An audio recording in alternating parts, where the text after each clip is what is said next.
Magandang araw po sa inyong lahat. Ngayon ay nais kong ibahagi sa inyo ang isa sa mga paborito at kakaibang putahin Pilipino.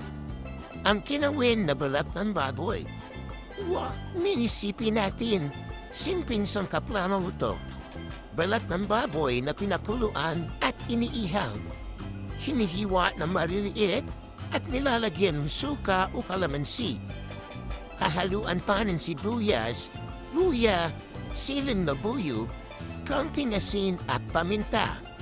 At heto na, isang ulam na pinunang asim, amha at sarap na talaga namang bumabuhay sa ating pandasa.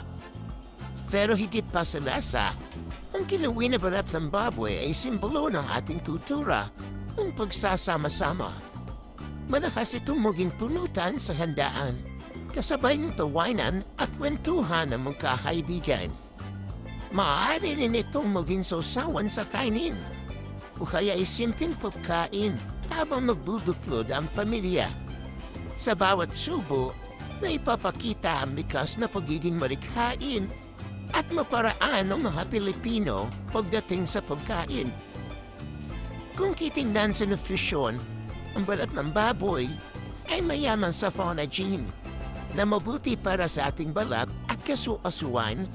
Ngunit siyempre, ito'y dapat kainin ng may tamang pag-iingat at hindi susobra. Kaya't sa susunod na makakakita kayo ng kilawin na balat ng baboy sa hapal, alalahanin natin na ito'y higit pa sa pagkain. Isa itong patunay ng ating tradisyon, ng ating pagkakaisa, at ng ating pagmamahal sa pagkain, tunay na Pilipino. Maraming salamat po at naway ipagpatuloy natin ang pagdiriwang ng ating kultura sa bawat masarap na subo ng kilawin.